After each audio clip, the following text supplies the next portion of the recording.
boa tarde, bom dia, boa noite, seja bem-vindo ao canal Influenciando uma Geração. O meu nome é Everaldo. Vocês devem estar achando estranho, né? Porque sempre é o Matheus que está aqui, sempre o Matheus que está falando, mas hoje é um dia especial. Hoje é um dia que o Matheus é o nosso cameraman. Dá um joinha aí, Matheus. Opa! Beleza? Porque assim, nós estamos com uma tecnologia nova, Eliezer, e você está estreando a tecnologia. Nós vamos fazer essa gravação em 4K, então eu gostaria que vocês ficassem até o final do vídeo, que nós vamos ter bastante coisa legal. E estamos aqui com o Eliezer. Eliezer, seja bem-vindo, meu querido. Obrigado, Everaldo, é uma satisfação estar aí contribuindo, para esse canal, que eu tenho certeza que realmente vai honrar o título. E uma satisfação enorme estar aqui, poder contribuir e falar um pouquinho do que Deus tem feito na nossa vida. Beleza, então esse aí é o Eliezer. Pessoal, eu sei que muitas pessoas conhecem o Eliezer, não tem como que eu vou falar do Eliezer, né? O Eliezer, ele é músico, ele fala um pouco de você, Eliezer. Eu não vou falar não, ele vai falar. Fala um pouco de você, Eliezer. Então, eu sou o Eliezer, Eliezer Ferreira dos Santos, tenho 31 anos de idade, assembleiano desde nascença, e exercemos algumas funções ali na igreja, Eu sou filho, eu sou pai, eu sou casado com a irmã Jéssica, tenho uma filhinha chamada Maria Eduarda, de 3 aninhos, E ali na congregação nós temos algumas atividades, Ali nós somos músico, nós somos superintendente da escola dominical, nós também somos obreiros da Casa do Senhor, presbítero, damos aula na escola dominical, do IBADEP. Então assim, a gente bem envolvido aí, nós vamos contar no decorrer da história aí, como a gente chegou, as promessas e qual que é a trajetória para a gente alcançar os nossos objetivos, Beleza, então, beleza.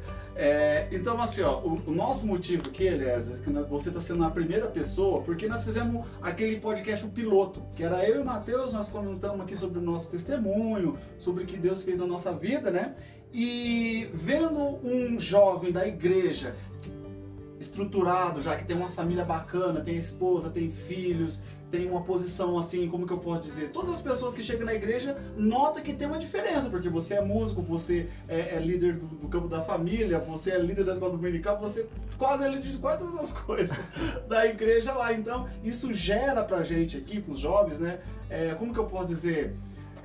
A pessoa, ela se sente, eu quero ser que nem o Eliezer. Isso daí é um fato, porque eu sempre comentei com o Matheus até, que no testemunho que nós estávamos contando, nós prestamos bastante atenção porque tem muitos jovens e pessoas que se espelham na gente. Então se a gente acaba fazendo alguma coisa ou falando algo, então daí o adolescente ele acaba se frustrando. Então muito adolescente, eles têm um exemplo dentro da igreja, essa é a palavra certa, é o exemplo que o Eliezer. Então o que eu queria saber? Primeiro, vamos começar lá de baixo. Nós sabemos que você sempre foi da igreja, beleza? Então uma coisa que eu sempre costumo dizer é assim, que não é porque você é da igreja, desde pequenininho, que você teve um encontro real com Deus. Mas em algum momento da sua vida, você teve um encontro com Deus. Então, eu gostaria que você falasse pra gente quando deu aquele estralo, como diz o Matheus. Quando foi aquele, opa, tô aqui com Deus. Então eu nasci num lar evangélico, meus pais, até quando eu nasci mesmo, minha mãe morava no fundo da igreja, ali de onde nós congregamos. E cresci, participei de todos os departamentos, adolescente, criança, jovem, tudo. E é isso que você falou. Estava envolvido, mas não com aquela maturidade, não com aquele compromisso, Mas foi ali em 2010, cara, que realmente, 2010, 2011, que Deus falou comigo fortemente. E Ele fez uma promessa clara e objetiva para mim, do que eu tinha que fazer e o que ia acontecer se eu fizesse. Então, teve um ano da minha vida que eu trabalhei no período da noite, e estudava na parte da manhã, e foi um tempo que eu me afastei muito da igreja, não conseguia estar na igreja por causa do horário, enfim, e o tempinho que sobrava acabava dando uma saída, uma passeada. Foi um ano que eu afastei. E no ano seguinte eu acabei trocando de empresa e fui num emprego normal de dia, e foi ali que eu acabei conhecendo a minha esposa, a Jéssica, na igreja, certinho, e eu meio lá, meio cá, não era batizado. Isso também é uma coisa bem importante, porque meus pais sempre orientaram, mas eles deixaram essa decisão comigo. Nunca impuseram essa necessidade, mostravam a importância, mas nunca me obrigaram à questão do batismo. Então eu tinha essa consciência e eu não era batizado. Então quando eu conheci a minha esposa, e ela na igreja, ela já deixou bem claro, tem que mudar isso aqui. Ou nós vamos para a sua igreja, que eu não sei nem qual que é, não sei nem onde fica, ou você vem para a minha igreja. Isso bem claro já nos primeiros dias que nós estávamos saindo ali. E foi amadurecendo o nosso namoro. E nós fomos na igreja, a igreja que ela pertencia, uma igreja muito grande ali no bairro do Portão. E naquela ministração o pastor falou sobre intimidade com Deus, uma ministração bem gostosa, um pastor de jovens. E nós fomos lá receber a oração. Eu fui com meu sogro, com a minha sogra, no carro dele, não tinha carro na época. E participamos do culto, uma pregação muito bonita. E no final nós fomos receber oração lá na frente, eu e a irmã Jéssica. E nós estávamos lá, eu conhecia malemar a Jéssica, malemar meu sogro, não conhecia ninguém naquela igreja. Sei lá, 3, 4 mil pessoas na igreja, a igreja é muito grande. E nós estávamos lá na frente e veio um irmão orar por mim. Por isso que a oração ela é muito importante, a oração no final do culto. Ali Deus está falando, está tratando com quem está indo na igreja.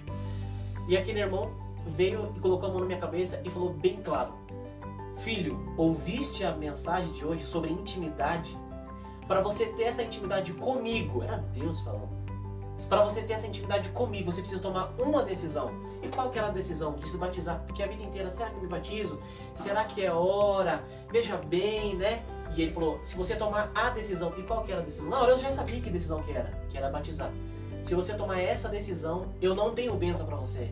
Eu tenho uma avalanche de bênção para você. Claro e objetivo. Fui impactado com aquilo, acabou o culto e tal. Quando a gente subiu na galeria, que eu vi, a Jéssica queria mostrar a igreja para mim, que eu vi aquela montoeira de cadeira, eu comecei a chorar. Eu fui chorando do culto ali até na casa do meu senhor Nacional, porque eu tinha certeza que Deus tinha falado comigo categoricamente. E eu tomei a decisão, fiz discipulado, me batizei e de lá pra cá a gente já conta daqui a pouco. Ah, beleza. Ó, então pessoal, tá vendo? Uma coisa que é muito importante. Precisamos tomar essa decisão do batismo. Isso daí é um fato. Porque o batismo seria como você mostrasse publicamente. E também vou deixar um desafio para você. Você que está vendo esse vídeo aí, você que teve uma experiência marcante com Deus, deixa nos comentários que nós vamos estar lendo no próximo vídeo. Você aí que passou por uma experiência bacana com Deus, algum livramento, alguma coisa que aconteceu com a sua vida, deixa nos comentários, nós vamos estar lendo, vamos estar respondendo, vamos estar curtindo e compartilhando aí o seu testemunho também. É bem importante, né, para saber, né, o que Deus tem feito aí no decorrer dos tempos, né? Então, foi bem bacana. Então, daí você se batizou, beleza. Daí conforme o que foi acontecendo, o que mudou, pô, né?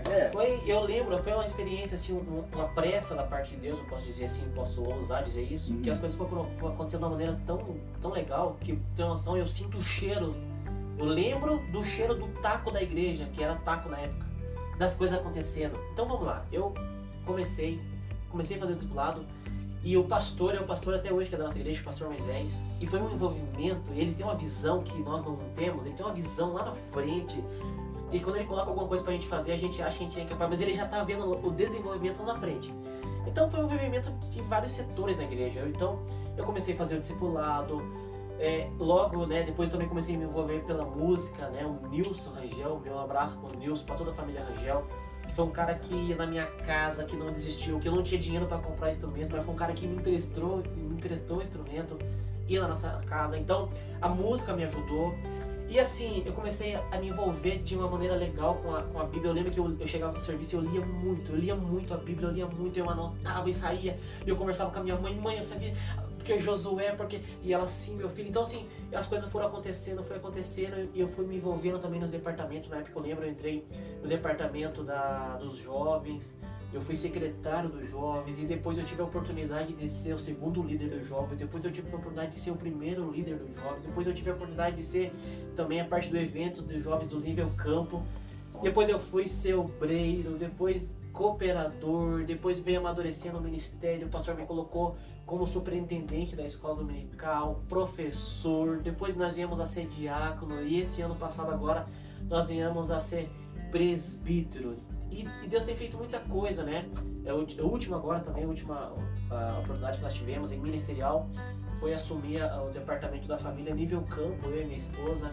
Estivemos participando da organização de um retiro em Guaratuba. Então assim, é por isso que eu falo, aquela promessa que Deus fez para mim em 2010, 2011, Ele deixou bem claro para mim: faz a sua parte, que a minha parte eu faço. E Ele tem feito. Os nossos colegas que nos conhecem sabem da evolução, não precisa forçar, porque as coisas vêm acontecendo de uma maneira bem natural. E eu agradeço também a minha esposa, bem parceira. Ela já era batizada e mesmo assim ela fez o discipulado comigo, né? E ela morava no Portão. Então quando nós namorávamos, ela saía do culto domingo à noite, às vezes julho, frio, chovendo, ia pra casa, pegava a motinha e eu deixava ela lá no Portão. Chegava em casa meia-noite, mas nós não faltávamos culto, não faltávamos ensaio. Então Deus também honra muito o esforço da gente. Não, pera um pouquinho, nós vamos falar do esforço daqui um segundinho. só para fazer uma ressalva, você viu que eu disse para vocês que o Eliezer, e eu vou te contar uma coisa, Eliezer, eu acompanhei essa trajetória sua, porque nós três aqui, eu, o Matheus e o Eliezer, somos da mesma congregação. Nós estamos aqui do Vila Luz de Piraquara. E eu lembro quando eu cheguei na igreja, você estava sendo cooperador.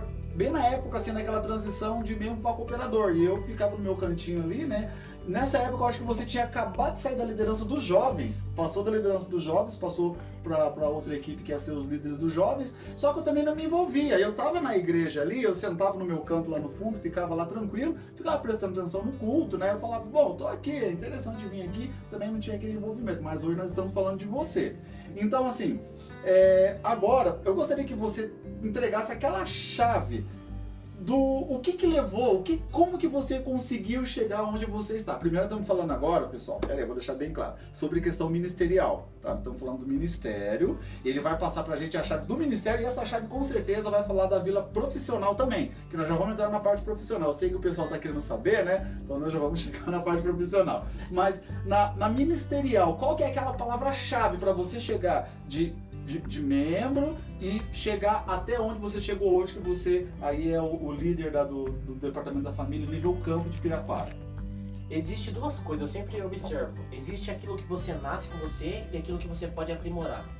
A gente estuda a questão de escola de liderança, que qualquer pessoa ela tem a disponibilidade de se destacar, coordenar, organizar, enfim. Mas alguns requisitos nascem com a gente, né? Eu lembro, por exemplo, assim, desde muito pequeno que eu olhava uma situação e eu já automaticamente falava, se eu fosse o líder, eu fazia exatamente isso. E não tinha nada a ver comigo. Só que isso vem uma ferramenta de preparo. Porque se alguém me perguntar, eu já tenho na hora a resposta. Por quê? Eu já automaticamente vou treinando. Então essa facilidade acabou vindo comigo. Outro ponto que eu acho que é uma chave pra gente ser bem sucedido em qualquer área é você ser observador em quem tá vencendo. Olha os grandes, olha como que aquele pastor presidente se comporta, como que ele fala, como que ele trata, há quantos anos ele está, a insistência, a resiliência. Então é você observar e você colocar em prática. É fácil? Não é. Porque muitas coisas da nossa vida nós oscilamos, mas tem coisas que a gente tem que insistir. Antes mesmo da gente entrar aqui, nós estávamos conversando sobre a questão do hábito da leitura. Se você não insistir, não vai. Não vai. Por exemplo, assim, eu não gosto de orar, eu não gosto de ler, eu não gosto de fazer o curso. Então, você pode perguntar, ninguém gosta de lavar louça. Ninguém gosta de muitas coisas, mas algumas coisas são obrigatórias na nossa vida, né? Então, acho que é isso aí, você ser observador e você ser dedicado e manter um padrão. Acho que isso aí facilita muito, ministerialmente falando e profissionalmente falando também. Aí, ó. Tá vendo? Então, essa daí que é a pegada. Uma coisa que eu sempre converso com o Matheus, o nosso cameraman hoje, tá? Ele que faz as entrevistas, mas hoje ele deu essa oportunidade pra mim. Que é assim, ó. Eu sempre digo pra ele o seguinte, nós temos que ver alguma coisa que está dando certo. Então, por exemplo, se tá dando certo um podcast de ter 2 microfones, a pessoa um de frente com o outro conversando, se tá dando certo até hoje, vamos seguir algo que tá dando certo. Exatamente, essa que é a questão. Não que você não possa ter uma ideia diferente e tentar modificar, mas você olha ali, se aquilo está dando certo ministerialmente, então a gente sabe assim, ó, se para eu ser um bom professor, o que eu preciso fazer? O que você precisa fazer? Você precisa ler. Então o que acontece? Eu vou ler também. E essa é uma coisa que deu certo desde o começo da humanidade. Então, eu não posso simplesmente criar uma nova lei para isso. Então, como é que você vai ser um bom professor? Como é que você vai ministrar bem se você não lê, se você não tem intimidade? Como que você quer receber o milagre se você não ora? Então, ou seja, são padrões que de fato precisam ser seguidos. Porque assim, se desde o começo do mundo essas duas coisas deram certo, vamos seguir esse padrão, não é verdade? Então, essa daí também é só para complementar aquilo que o Elias estava comentando aqui, né, que é bem bacana sobre a questão da constância. E agora também, né, não muito importante, mas por nossa continuação, eu gostaria que o Eliezer comentasse com a gente aqui agora sobre a vida profissional do Eliezer. Profissional mesmo, queremos saber de tudo profissional, desde a parte de baixo até onde que você conseguiu chegar hoje aí. Eu acho que antes de eu contar um pouquinho da minha trajetória também, aqui é uma chave muito importante, criar raiz. Acho que é muito importante em vários setores da nossa vida, a gente tem que criar raiz. Se a gente ficar tentando pular demais, pulando demais, a gente não cria raiz, a gente não aprende, enfim. Outro ponto muito importante, muito importante, muito importante. Não fuja de problema. Se você pegar biblicamente falando, Davi, Salomão, José, os caras se destacaram e foram chamados para desenvolver BO. Pega Salomão recém-coroado, chega duas mães, esse filho é meu, esse filho é meu, esse filho é meu. O que ele fala na hora ali? Então vamos descobrir quem que é a mãe. Arranca uma espada e vai cortar no meio. Olha, uma visão sagaz, é claro que direcionada por Deus. Quando a gente fala em liderança bíblica, esse lado tem, é claro que Deus orientando, mas também tem a sacada do homem, humanamente falando. Criar raiz, não ter medo de problema, não fuja de problemas, o problema vai te aprimorar. Pessoas que estão se destacando são pessoas que não têm medo de problema e são pessoas que resolvem abacaxi, resolvem problema, ok? Esses são os pontos. E eu acho que um ponto-chave também é uma boa comunicação. A boa comunicação ela é tão importante para a gente fazer esse podcast e as pessoas entender e compreender. A boa comunicação ela é boa para você pedir uma folga para o seu chefe, para você pedir autorização para sua esposa para você jogar um futebol. A boa comunicação ela é uma estratégia tão boa para você ensinar o seu filho de uma forma clara, objetiva. A boa comunicação te ajuda para dar aula, para ministrar. Eu acho que a boa comunicação te ajuda em muito. Mas eu gaguejo. Tá? Moisés tinha um problema de fala grande e não deixou de ser o grande libertador. E nós podemos aprimorar isso aí com técnicas, enfim, não fugir. Então eu acho que esses pontos são essenciais para uma questão aí de uma caminhada numa empresa. O Everaldo também tem se destacado na empresa, sabe?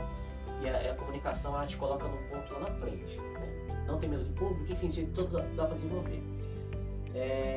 A questão da minha rotina ali na empresa, né? Eu trabalhava numa outra empresa e lá mesmo, sem eu perceber, imaturo, o primeiro emprego registrado, eu sempre trabalhei em secretaria, trabalhei em telefone em gás, já tirei leite de vaca, pintei portão, já fiz de muita coisa, mas o meu primeiro emprego registrado como operador de empilhadeira, eu vi que ali a chefia me chamava e colocava alguns atributos a mais. Eu lembro que lá a gente usava umas ferramentas que, tipo, para escanear, para dar débito nos equipamentos, nos alimentos lá. E eu ficava responsável para entrar mais cedo, cuidar das baterias desses equipamentos e passar para o próximo turno. Eu tinha que entrar cedo, fazer a minha produção. Depois desse turno, me colocaram para mim cuidar do pulmão. É onde sobrava aquelas mercadorias e tinha que ser armazenado. Eu entrava mais cedo, ficava mais tarde. Eu nunca reclamei, eu sem perceber, fiquei sem experiência, mas eles viram alguma coisa que eu nem sabia que tinha em mim, e eu fazia. Acabava o turno, todo mundo ia embora e eu tinha que estudar depois, era a noite inteira trabalhando, eu tinha que estudar depois até meio-dia, mas eu ficava ali até mais tarde, todo mundo já tinha ido embora, eu tava ali, já tava entrando no próximo turno, eu tava ali, só que eu descia com aquela planilha lá na sala da chefia, então, alguma coisa que eu tinha que eu não via. No outro emprego que eu entrei também, sempre dando as atribuições a mais, e tudo aquilo que nós já falamos, comunicação, dedicação, criar raiz, tudo isso aí é muito importante. Na minha empresa eu entrei como auxiliar, fui recebendo várias oportunidades, e hoje eu tenho um cargo bem bacana, 11 anos e 9 meses nessa empresa. Então essa questão aí de comunicação, tudo que eu já falei, ela é muito importante e não dá tempo de desenrolar todo o mistério. Eu quero fazer uma pergunta que também, mesmo por trás das câmeras, você falou algo muito importante ali da questão assim que você fazia isso. Foi um processo para você estar onde você está hoje. Então, qual o conselho que você tem? Porque infelizmente essa geração ela é muito ansiosa, ela não sabe respeitar às vezes esse processo, ela não gosta de coisas que demoram. Sim. Mas isso é crucial na nossa vida. Então, qual o conselho que você tem para esses jovens, para essas pessoas que não conseguem respeitar esse tempo de plantar ali? Todas as coisas boas costumam demorar. Exemplo, você recebeu um abraço do seu filho. Cara, você recebeu um abraço do seu filho, você tem que namorar, casar, tem todo o processo da gestação, você vê o seu filho para ele te abraçar. Isso é um exemplo de uma coisa que demora. Você lá recebendo o seu canudo numa formatura. Quantas noites, quantos finais de semana tem que se aplicar para aquele momento? Coisas boas demoram. E nós estamos numa geração que é tudo para ontem, é tudo rápido, esquenta no micro-ondas, pegue no iFood. Eu sou não muito antigo, mas nós tínhamos que ir na locadora. Vamos voltar um pouquinho antes, nós tínhamos que esperar um filme passar ou na tela quente ou a sessão da tarde. Perdeu, acabou a luz, acabou. Ou ir na locadora, pegar fita cassete ou DVD depois. Hoje nós temos o Netflix, mais de 2.000 filmes e nós não achamos um filme, porque todos os filmes são chatos. isso vai abarrotando e a gente acha que isso a gente pode colocar isso em todas as nossas vidas. Nas promessas de Deus, em cargo de empresa, a gente pode cada vez mais rápido, os celulares são mais rápidos, as televisões são mais rápidas, os carros são mais rápidos. Então tem um processo, globalmente falando, que nos acelera e nos dá a sensação que tudo pode ser acelerado. Mas algumas coisas têm os seus processos. Se você tiver uma planta, tem um processo de ela crescer, de ela brotar. Então, essa questão que o Mateus anotou de esperar, ela é muito importante. Eu posso citar um exemplo bíblico. Gênesis 42, versículo 9.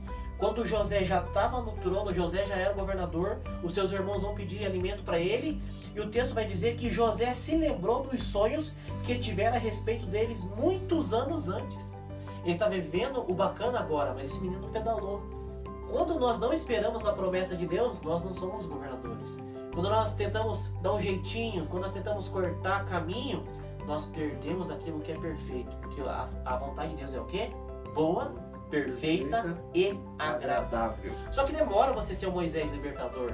Demora você ser o Davi que vai derrotar Golias. Demora, tem esse processo. Então a gente tem que domar esse tempo de Deus. Só que o esperar em Deus não é esperar eu dormir até meio-dia. O esperar em Deus, eu tô aqui, vamos fazer, precisa de mim? Então vamos lá. O esperar em Deus é trabalhando. E quando eu trabalho, passa rápido. Porque se eu ficar ali bracinho cruzado, Deus está demorando, Deus está demorando, Deus está demorando. Só que quando eu me envolvo, eu faço, participo, eu contribuo, você vê que passa aquele ano e a tua promessa chega e você alcança o teu objetivo que Deus te prometeu. Porque Ele é fiel para cumprir. Só que a gente tem que esperar. Tem que ter. Eu tava conversando também com o William, né? Deixar meu abraço pro meu grande amigo William, né? A gente, trocar outras ideias assim. E ele também estava passando por essa dificuldade, né, questão da leitura da palavra, né? Então eu vou deixar aqui, eu vou mandar o link do podcast, ele vai ouvir esse link, a dificuldade na leitura da palavra, né? E daí um dia ele disse assim, ele foi ministrar num certo lugar, ele acompanhou, e ali as pessoas se envolveram e choraram e se derramaram, aceitaram Jesus e teve aquela cura interior, né? Teve um avivamento bem bacana na igreja. E ele chegou pra mim e falou, cara, eu quero isso pra minha vida. Eu peguei e disse pra ele assim, meu querido, quando eu recebi a notícia que eu ia ministrar aqui, que era uma festividade, eu fiquei estudando por 30 dias. Todo dia eu estudava 2 horas, 3 horas por dia. Pra quê? Pra eu ministrar 40 minutos. Você acha mesmo que eu saí da minha casa hoje, acordei de manhã, coloquei a Bíblia no altar e ministrei? Não, ali é só a junção de tudo aquilo que eu estudei. Então, muitas vezes, né, que eu deixo bem claro para vocês também, que você vê um pastor dando um sermão bacana, você vê uma irmã cantando, você vê o Eliezer tocando. Vê o Eliezer tocando ali e ele vai, você pensa assim, nossa, eu quero ser que nem ele, mas parou para pensar o tanto de tempo que esse Eliezer ficou para conseguir decorar as partituras, ficou para decorar toda essa questão. Então, de fato precisa, tudo que é bom, é claro que eu poderia muito bem assim simplesmente pegar alguma coisa e falar rapidinho ali, só que não faria o mesmo efeito. Então o que é? Daí Deus ele vê, ele fala, poxa, ele tá 30 dias estudando todo dia, 2 horas por dia tá estudando ali para poder ministrar e sabendo que a ministração é 40 minutos, entendeu? Então um exemplo nisso daqui, né? Então, por exemplo, hoje você é líder do campo geral na questão da família, mas olha só, você começou como membro, aí você se batizou, aí você foi cooperador e foi indo que é onde você está hoje, né? Então, sempre precisa de uma constância, requer ali um tempo, né? Porque quem tem pressa, né, come cru, né? Então precisa. Vamos fazer um negócio diferente aqui. Vou fazer um negócio diferente. Nós estamos com tempo mesmo aqui. Nós estamos com mais um tempinho aqui. Eu tô querendo lançar um quadro hoje, né? Eu vou ter. Tá no projeto, mas nós já vamos aproveitar que hoje é a primeira gravação que nós estamos fazendo em 4K, né? Estamos com um telão bacana aqui, tem um notebook ali, tem microfone, tem celular para todo lado aqui. Vamos fazer uma parte bem descontraída pra gente encerrar aqui. Vamos fazer uma resenha gospel. Eu sempre quis fazer isso aí. A Gabi tá lá atrás, ela até... Vamos fazer uma resenha gospel. O que é a resenha gospel, Eliezer? Eu gostaria que você contasse pra mim uma situação inusitada que aconteceu na igreja. Alguma coisa assim que você para... Eu vou contar primeiro pra você se empolgar o que aconteceu. Vou mandar pra você aqui, aí você chega com a sua resenha também. Uma certa vez, eu e o Vitor Hugo, o Vitinho Labaredo, hoje ele se mudou, né? Ele tá morando em Irati. né? Então, e nós sempre fomos bem parceiros, eu e ele ali. E uma vez, Eliezer, nós fomos convidados para ministrar lá no Pinheirinho, né? Aí foi o Vitinho na Bareta. Ô Vitinho, vamos subir lá então, bora, tá? Eu falei, Vitinho, eu preciso que você vá junto comigo, porque você vai intercedendo, conversando com o pastor, pegamos um carta de recomendação e nós entramos na oração a semana inteira e chegamos lá na igreja. E quando nós chegamos na igreja, né, sentamos lá no banco no fundo assim, começamos, né, prestando atenção no culto ali, e de repente aconteceu uma situação. Tinha uma senhora que pediu oportunidade. Eu peguei, fiquei olhando assim, eu falei, olha, bom, você já sabe, você já começa a sentir um clima diferente no culto, e a pastora ficou meio com receio de dar uma oportunidade, acabou dando a oportunidade para essa senhora. Para começar, essa senhora já pega, já lança uma música do padre Reginaldo Rossi. Já começa a cantar a música do padre... Como eu digo, não tem nada a ver uma coisa com a outra. Não que eu não goste do padre Reginaldo Rossi, mas como se trata de um culto evangélico, não é uma coisa bacana cantar uma música da igreja católica, né? Então vou deixar bem claro isso daí. Que não fazia parte do contexto, ela começou cantando ali, tá? E aí, tudo bem. Eu fiquei olhando, olhei pro Vitor Hugo, falei, Vitor Hugo, vamos interceder mais firme agora que o negócio vai pegar. E dito e feito, a mulher desceu do altar. Desceu do altar e veio na nossa direção. Falei, olha, o Vitor Hugo olhou pra mim, eu olhei pra ele, e essa mulher começou a distribuir várias profetadas, praticamente, no meio da igreja. Começou a falar pra um, falar pra outro. Eu falei assim, olha, Vitor Hugo, é o seguinte, se essa mulher chegar aqui, ela vai cair, vai manifestar alguma coisa dela, e nós começamos a clamar a Deus. Eu falei, Deus, não deixa essa mulher vir aqui, porque a gente sabia que não era algo proveniente da parte de Deus, né? E eu fiquei ali preocupado com o Vitor Hugo com o olho fechado orando, eu revezava o olho aqui, um com o olho fechado, outro olho aberto, e ela chegava perto de mim e cantando a música do padre, e dava a volta, e por fim, pela misericórdia de Deus, saímos bem dessa. A mulher não orou por nós, não entregou nenhuma profecia pela gente ali, foi uma coisa bem inusitada, e depois nós viemos comentando no caminho, eu falei, na hora a gente ficou sério, falou, nossa, que situação, né? Aquela tensão ali, poxa, imagina se manifesta alguma coisa. E a gente fica naquela tensão. Depois, hoje a gente dá risada, a gente liga pra ele, manda mensagem, falou assim, lembra aquele dia? Mas nesse dia foi uma situação bem atípica, né? E eu fiquei tipo, poxa, né? Você tem alguma história bacana pra contar pra gente aí nessa... Eu tenho uma história bem bacana, quando eu comecei a tocar, né? Existe uma diferença em tocar estilo banda e orquestra, bem diferente. A banda você toca direto e a orquestra tem os momentos que você para e espera, enfim. E você tá parado, mas tá contando a música ali pra você entrar na hora certa. Eu bem no início, ainda cru de tudo tocando, eu falei, caramba, eu tô tocando demais, para. A Orquestra Sinfônica do Paraná, que vocês... Não, para, tô tocando muito. E eu fui me atrever e fui lá na orquestra lá da sede. Na época era o maestro Elienay também. Se o Elienay estiver vendo aí, corda, um grande amigão aí, parceiro aí. Vamos fazer chegar no Elienay esse vídeo aí, viu? Com certeza, o Elienay, ele é um cara que me ajudou também, né?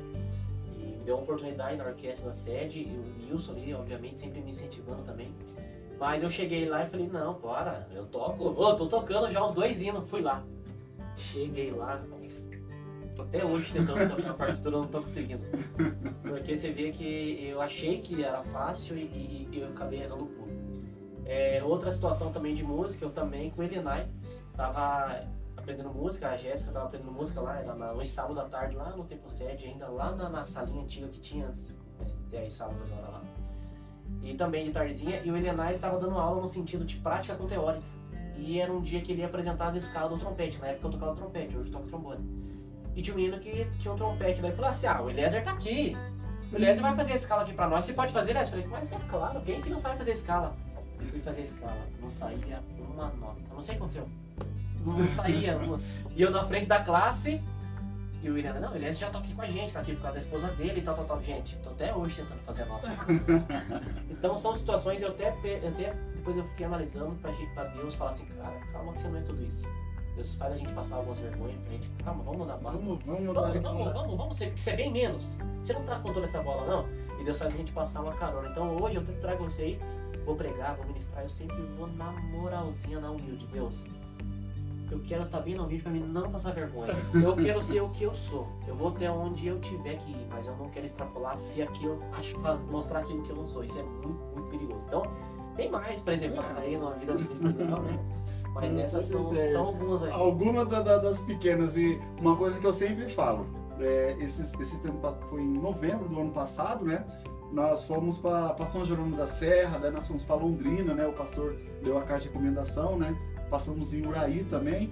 mas eu acho que ministração foi em Londrina e foi em São Jerônimo da Serra. E as pessoas veem eu chegando e falam, opa, aqui o pastor Everaldo, o conferencista. Eu já falo, não, peraí, eu sou cooperador, né? Eu sou cooperador. Eu viajo, eu ministro, porém, porque assim, eu poderia muito bem falar, não, eu sou evangelista mesmo, eu sou missionário. Poderia, ninguém tá me vendo. Praticamente ninguém conhece, né? O pastor, ele deu a carta ali, só que eu deixo bem claro, na hora da apresentação eu já falo, gente, por favor, eu sou cooperador. Na hora o pessoal sai pra fora, vai querer me cooperar, o presbítero, o pastor, eu falo, não, pera, vamos colocar cada coisa no seu devido lugar. Eu sempre deixo notado bem essa questão também, de ficar na posição que eu tô, né? Até porque depois, uma coisa que pode acontecer também, eu pego e falo, não, eu sou presbítero, eu sou missionário, eu sou bacharel, eu sou isso, daqui a pouco encontro com o pastor Moisés.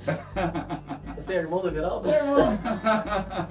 Eu quero aproveitar aqui também, quero já fazer mais uma pergunta, que vocês estão falando dessa questão, e me veio à mente a questão de autoestima, tanto a questão de saber esperar dessa nossa geração tá muito abalada, mas a gente já falou sobre isso, e a questão dessa importância, você falou, quando se trata de Deus, a gente tem que entender que a gente é...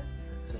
Mas também a gente também tem que entender quem nós somos para Deus e quem Deus é, porque muita gente às vezes não vive as promessas de Deus porque não entende que é amado, que como que eu posso dizer, que tem algo especial, que Deus ama ele, que ele não nasceu em vão.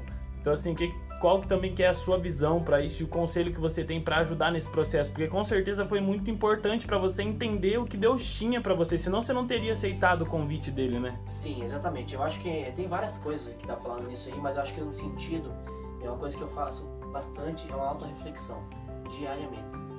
Por exemplo, quando eu acordo cedo, uma das primeiras coisas que vem na minha cabeça de forma automática, o que eu fiz de produtivo ontem? Todo dia. E quando eu não faço nada de produtivo, o que é produtivo? Fora minhas coisas básicas que eu tenho que fazer, trabalhar, cuidar da minha família. Fora isso, o que eu fiz a mais? Eu li algo novo? Eu aprendi algo novo? Eu bebi água o suficiente? Eu me alonguei? Eu fiz algum exercício? Não. Então esse dia eu tô devendo. Quando a gente vai se policiando diariamente, o ano vai ficando mais produtivo. Uma coisa muito importante, se você, por exemplo, for conversar com psicólogos, quando você está embolado na sua cabeça, embolado na tua ideia, embolado na tua mente, você está perdido, está fazendo... Um conselho que eles dão, pega, cara, e vai arrumar uma gaveta de meia. Conforme você vai arrumando, você vai ajustando a tua ideia, o mapa mental que a gente chama. Você vai reorganizando as suas ideias. Então, eu faço muito isso. Por exemplo, quando eu tô caminhando, eu vejo, eu já fiz isso, eu fiz aquilo, eu vou me organizando. Isso vai te dando uma sensação de progressão. O que eu fiz nessa semana? Outra coisa que eu levo muito a sério, e você vai ver, ler em muitos livros, são sempre dicas de bilionários, milionários. Tenha anotado a sua semana, o seu mês, o seu ano. Senão você não sabe pra onde você tá indo. Você acha que você tá avançando, você não saiu do lugar ainda. Eu, por exemplo, eu tenho tudo anotado. Eu sou sempre de anotar. Eu sou de anotar a vida inteira. É claro que isso aí são maneiras diferentes das pessoas aprenderem as coisas. Mas é muito importante ter uma base. O que você vai fazer na semana. Nós que temos uma rotina muito grande. Segunda é oração, é terça na sede, é quarta culta, é ensaio daqui a pouco. Eu, por exemplo, eu tenho isso tudo anotado. O que eu tenho que fazer? E conforme você vai fazendo, você vai riscando. Quando você vai riscando, vai te dando a sensação que você tá progredindo. Caramba, o segundo já fez isso. E aí a tua autoestima... A tua autoestima vai vendo o que você tá fazendo. Vai ver que você não tá estagnado. Você não tá parado, você tá fazendo. É você que não tá vendo quanta coisa boa você fez. Por exemplo, eu já fiz anos, eu não fiz mais esse ano passado, mas eu já fiz anos de arrumar uma garrafa. E tudo que acontecesse de algo bom, eu anotava no papelzinho e colocava dentro da garrafa. E eu só abria isso aí no final do ano. Cara, quando você vê coisas tão boas, você nem lembra. Eu fiz isso. Então dá uma sensação de que você está avançando, porque nós estamos, é difícil quem está parado. Então isso aí eu acho que é muito bacana, você ter essa noção que você está avançando. É anotar, é registrar, é anotar que eu fiz. Eu tenho que fazer isso aqui, amanhã eu tenho dentista, eu tenho que ir no culto à noite, eu tenho que visitar, eu tenho que ir lá com os meninos no podcast. Então isso dá, Matheus, eu acho que dá uma sensação de que você está evoluindo. Pequenas coisinhas, isso vai dando já a sensação de pequenas coisas. E isso é um prazer muito legal, que você está avançando. Então eu acho que isso aí levanta a autoestima também da gente. E no começo você falou assim que você, né, vai estar envolvido em várias coisas. E mais uma pergunta ali, como que você faz para conciliar o tempo? Dividir o tempo entre ser pai de família, entre ser líder da família, entre ser líder da EBD, entre isso, entre aquilo? Isso, entre emprego, igreja e família. Olha aqui, ó, deixei por último essa. Então, por exemplo, assim, ó, essa semana mesmo, vamos lá, vamos começar no sábado. Sábado nós tivemos culto do departamento infantil, minha esposa é líder, todo envolvimento com a criança, com a minha filha ali e tal. Sábado, domingo de manhã, escola bíblica dominical. À tarde eu tive um aniversário. À noite nós tivemos nosso primeiro culto dos músicos. Então você vê, domingo fechou, encerrou. Segunda eu trabalhei, obviamente. Ibadep, na sede. Terça, estive no templo sede. Quarta, tivemos no culto. Quinta, tô aqui. E depois eu iria pro ensaio da Almada, não vou poder ir porque minha esposa tá em casa, tá mal, vou ficar com ela. Eu preciso no mercado desde semana passada. Ainda não achei espaço na agenda. Eu vou conseguir amanhã. Tá na minha lista. Final de semana. Então assim, a gente vai. Um dos segredos para conciliar, no meu caso, é anotar. Daqui a pouco começa as aulas. Faculdade. Então faculdade, IBADEP, EBD e rotina de um pai e de uma mãe. Então eu acho que é muito bacana, quando você está fazendo uma coisa, você tem que estar fazendo aquilo ali. Por exemplo, quando eu estou brincando com a Maria Eduarda, eu estou brincando com a Maria Eduarda. Quando eu estou lendo um livro, eu estou lendo um livro. Então eu consigo achar tempo com lazer, eu consigo achar tempo. Só que assim, no meu caso, volto a dizer, é anotar. Eu sei o que eu tenho que fazer nesse dia já. Eu tenho que fazer. Tem reunião, e tem não sei o que. Porque dá tempo. Dá tempo e sobra. Não, mas bacana, mesmo. Isso daí tá da hora. Eu vou me abster de responder essa pergunta, porque a Gabi tá com um rolo de macarrão ali olhando pra mim, né? Não, mas é bem isso mesmo, né? Bem isso que aqui em casa, antes eu também não tinha essa questão. Como você trabalha de home office, você começa a trabalhar e você acaba pensando assim, né? Eu trabalho aqui às 5 horas. Daí eu penso assim, eu vou adiantar alguma coisa para amanhã, quando a Gabi já chegou. E aí eu comecei a me policiar nessa questão, né? De não programar nada, deixar do jeito que está. Falar, não, eu vou fazer aqui, agora chegou o Gabriel, vou pegar ele, vamos ver como é que tá, ou talvez eu vou pro culto alguma coisa. E na terça-feira é o dia que a gente tem para ficar a noite inteira, que daí eu não tenho nada programado para esse dia, né? Na terça-feira. Agora na quinta voltou a IBADEP também, que eu tenho que fazer IBADEP. Sexta-feira vai ter ensaio do coral, sábado também tem culto. No sábado também eu não vou, né? Mas deveria estar indo no culto. Mas no primeiro sábado do mês também eu não vou em culto em lugar nenhum, não vou na sede também, não vou na congregação. Aí tem o domingo. Aí o domingo que o negócio é um pouco mais complicado, porque daí eu tenho escola dominical, né? Até meio-dia, chego em casa meio-dia. Aí quando chega, aí sempre acontece um negócio diferente. Ou ela vai para casa da mãe dela, ou às vezes ela vai para casa da mãe dela. Tem vezes que ela vai para casa da mãe dela e ela vai para casa da mãe dela, né? Exceto quando tem algum aniversário que é lá na casa da mãe dela. Aí é um primo que tá fazendo aniversário na casa da mãe dela, então sempre tem essa questão aí, né? No começo, assim, eu lembro que quando nós casamos no começo, ela ficava falando, por que você não tem tempo pra mim? Só que eu trabalho em casa, ela tava em casa comigo 24 horas por dia, porque eu trabalho em casa, eu tô em casa, e mesmo assim ela achava que eu não tava em casa o suficiente, sabendo que eu trabalho e moro aqui nessa casa, né? Então...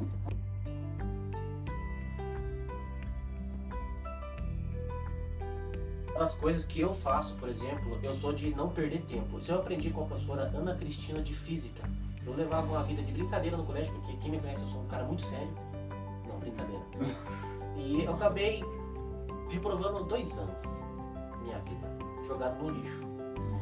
Mas uma dessas reprovadas, a professora Ana Cristina, ela estava muito indignada com a classe, uma classe muito tranquila, né?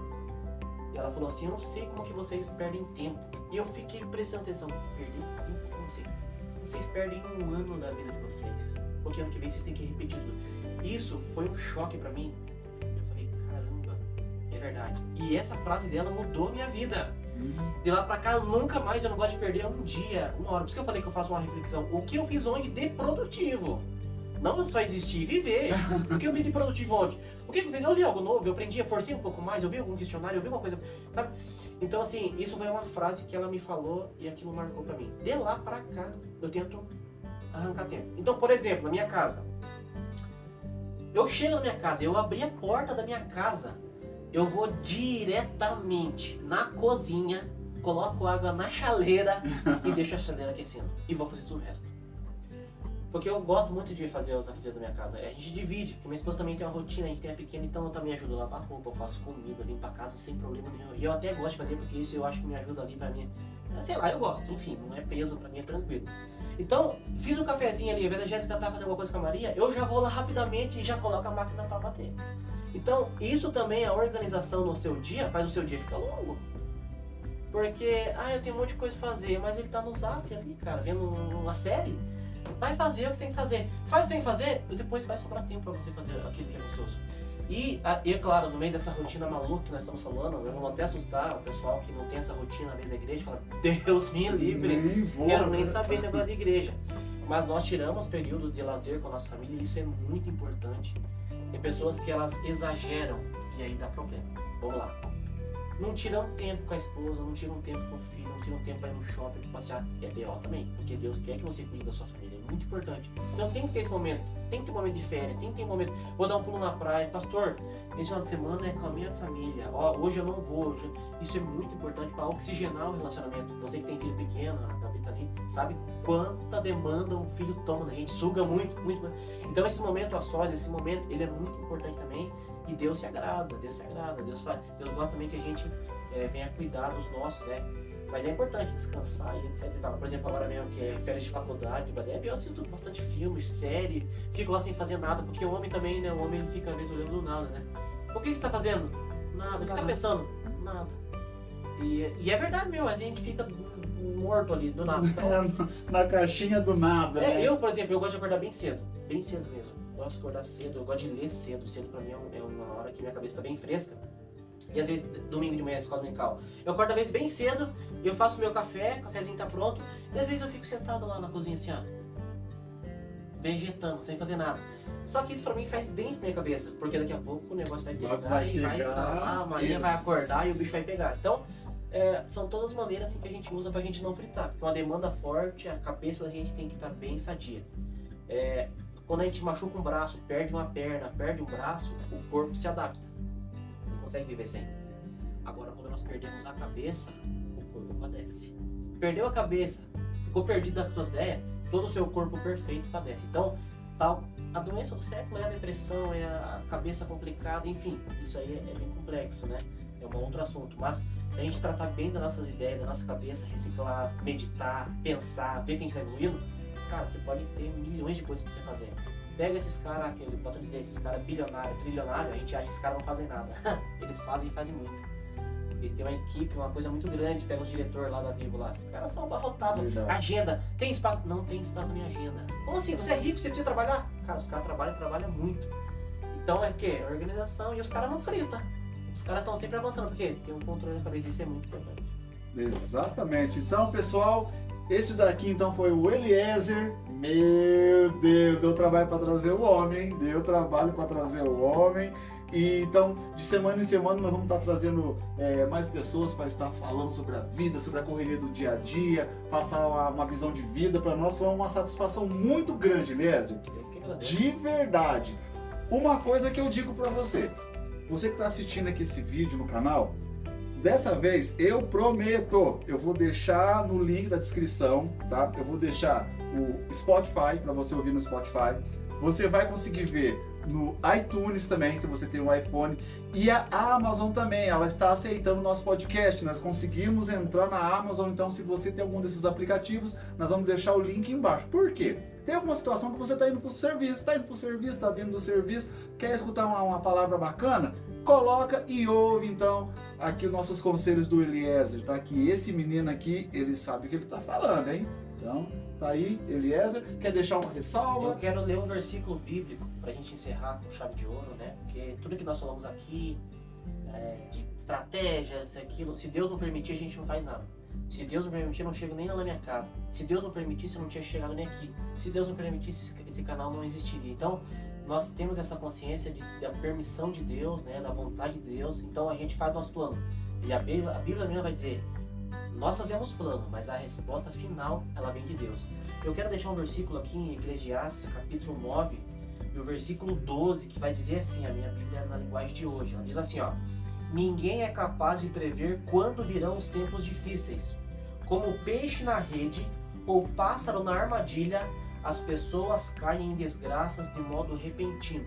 Então eu quero dizer para você, se você está passando em algum momento assim que você não contava, já nesse 2023 talvez, ou ainda alguma herança de algum problema que você teve de 2022, que você não calculava, não tá? Você também é um cara organizado, você é um cara que anota, mas mesmo assim, aconteceu alguma coisa que você não esperava, perdeu o emprego, teve algum problema no seu relacionamento, alguma doença inesperada, eu quero te dizer que o Deus dessa Bíblia aqui, ó, que tá de capa a capa, ele pode entrar com providência e te ajudar a você sair desse problema. Seja saúde, sentimental, de emprego, de tristeza, depressão. Nós não sabemos quando os tempos difíceis vão vir. E a Bíblia ela fala várias vezes que elas vêm. Mas eu quero te dizer que existe uma esperança, existe um Deus lá no céu, que te vê onde você está, não interessa onde você está. Se é aqui no Paraná, no Brasil, em Quirutiba, em Pinhais, não interessa. Nosso Deus, ele sonda o teu coração. E onde você está agora, ele pode te tocar, porque ele te ouve e você é muito, muito especial para ele. E é por isso que os meninos estão aqui, depois do trabalho, se esforçando, correria, para quê? Para levar uma esperança para você. E essa esperança se chama Jesus de Nazaré. E ele pode nessa noite ser uma quinta diferente, ser a sua quinta, uma noite especial e te ajudar a sair da onde você precisa sair. É isso aí. Quer falar alguma coisa, Matheus? Quero só para fechar o vídeo ali, pro Eliezer deixar o conselho. Se ele tivesse um filho aí jovem, por exemplo, que estaria começando a jornada ali, qual seria o conselho que ele daria? O principal conselho aí para fechar. O conselho que eu dou para um jovem que está iniciando, ouça quem já passou pela sua fase. É claro que vamos ver épocas diferentes, épocas de talvez pessoas que não teve a mesma tecnologia que nós tivemos, mas a vida, alguns problemas a serem evitados são os mesmos. Então ouça aqueles que já tiveram na sua fase de vida. Alguns conselhos que você vai ouvir. Eu, por exemplo, vou citar um aqui rapidinho pra gente encerrar, pra não ficar longo o vídeo, bem rapidinho. Por exemplo, eu ficava indignado com meu pai, assim, falando: pai do céu, como que o senhor vai no mercado no domingo, o pior dia pra ir no mercado? Por que o senhor vai no domingo? E eu não entendia naquela época, aquela estrutura que eu tinha. Hoje eu percebo que às vezes o único dia que sobra pra você ir no mercado em paz, que dia que é, Everaldo? É, no domingo. Então tem muita coisa que não entende, a gente às vezes escuta por aqui, solta por aqui. Então o primeiro conselho que eu dou: ouça. Hoje você não vai entender. Jesus falou isso para os discípulos: o que eu faço hoje vocês não compreendem, mas no futuro vocês vão compreender. Então, ouvir conselho de quem deu certo, de quem está dando certo, é joinha. Como diz o pastor Geraldo, é joinha. É muito importante. Beleza? Pessoal, então esse foi o episódio Influenciando uma Geração, com o Matheus Simon ali fazendo nossa gravação desse episódio. Eliezer, te agradeço, meu querido. Obrigado, tá? Ó, o Eliezer, ele vai voltar de novo, tá? Ele vai voltar, nós vamos achar outros temas, nós vamos achar outros princípios que nós estamos comentando aqui, né? Vai preparando aí, que na próxima vez aí nós vamos ter mais tempo pra gente conversar. Então, eu agradeço a todos. Dá um like aí nesse vídeo, compartilhe, tá? Faça alguns recortes, coloque nos seus status, envie esse link para uma pessoa que está precisando, para você mesmo, ouça. Se você, eu não consigo assistir o vídeo, ouça então no Spotify ali, você pode ouvir também na Amazon, como eu disse. Ah, eu tenho um iPhone, não tem importância, tem um iTunes ali, vai estar disponível para vocês também, tá bom? Então, fiquem com Deus e até a próxima. Valeu.